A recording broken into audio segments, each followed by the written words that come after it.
دوسری باتوں کا خیال نہیں رکھتے مگر ہم روزہ تو رکھ لیتے ہیں پر اپنے الرحمن الرحیم یا ایھا الذین آمنوا کتب علیکم الصیام کما کتب علی الذین من قبلکم لعلکم تتقون۔ روزہ سکھاتا ہے صبر و روزہ کا قرینہ، روزہ سکھاتا ہے صبر و روزہ کا قرینہ، بھوک میں بھی شکر، پیاس میں بھی ہے سکینہ۔ میری پیاری ماں اور بہنوں اور میری بھائیوں اور بزرگوں، السلام علیکم ورحمۃ اللہ وبرکاتہ۔ میں نے آپ کے سامنے قرآن مجید کی تلاوت کا شرف حاصل کیا۔ جو بھی کچھ پڑھا ہے اس کا مطلب یہ ہے کہ اے ایمان والو، تم پر روزے فرض کیے گئے جیسے کہ تم سے پہلے کی امتوں پر فرض کیے گئے تاکہ تم متقی بن جاؤ۔ ہر ایمان والے پر جس طرح نماز، زکوٰۃ اور حج فرض ہے اسی طرح اللہ تبارک و تعالیٰ نے روزہ بھی فرض کیا ہے۔ یہ روزے پورے ماہ رمضان میں ہر سال رکھے جاتے ہیں۔ روزہ بہت ہی اہم عبادت ہے۔ اس عبادت سے بڑی خیر و برکت اور بھلائیاں پوشیدہ ہے۔ روزہ میں پورے دن کھانے پینے سے پرہیز کیا جاتا ہے اور ان تمام کاموں سے بچنے کی کوشش بھی کرتے ہیں جن سے اللہ نے منع کیا ہے، مثلا غیبت کرنا، جھوٹ بولنا، غصہ کرنا، گالی بکنا وغیرہ۔ ان قسم کی باتوں سے روزہ نقص ہو جاتا ہے۔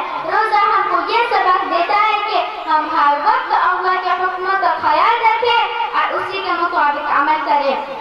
روزہ رکھنے والی ہر وقت یہ سوچتی ہے کہ میں نے کھانا پینا چھوڑ دیا کیونکہ اس وقت میرے رب کا ہی حکم ہے۔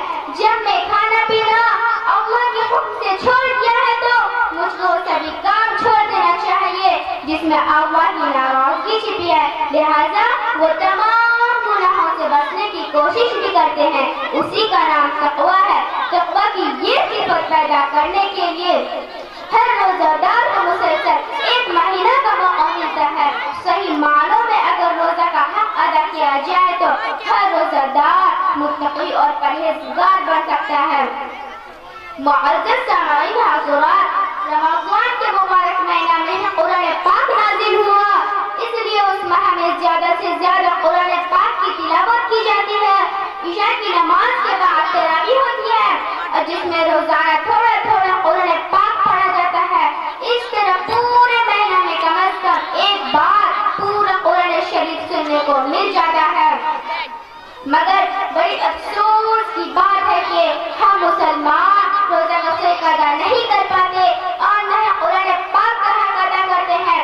بہت سے مسلمان اس مبارک ماہ رمضان کے روزے بنا کسی عذر کے چھوڑ دیتے ہیں اور جو لوگ روزہ رکھتے بھی ہیں وہ دوسری باتوں کا خیال نہیں رکھتے مگر ہم روزہ تو رکھ لیتے ہیں پر اپنی زبان کتنا قابو میں رکھتے ہیں۔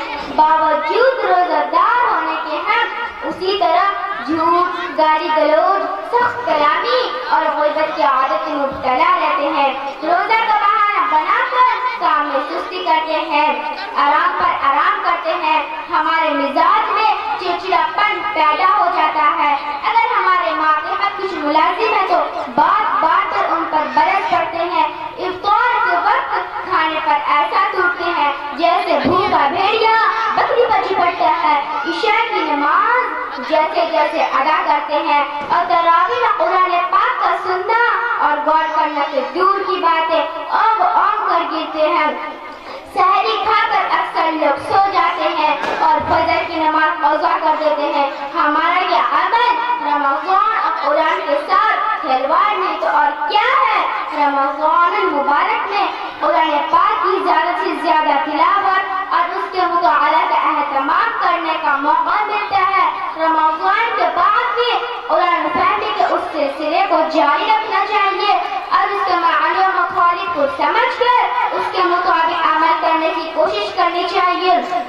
قرآن صرف تاقوں کی زینت بننے کے لیے نہیں آیا ہے بلکہ اس لیے آیا ہے کہ اس کی تعلیمات پر عمل کیا جائے، اس کے انقلابی پیغام کو پوری دنیا میں عام کیا جائے اور اس کے بتائے ہوئے نظام حیات کو پورے عالم میں قائم کرنے کی کوشش کی جائے۔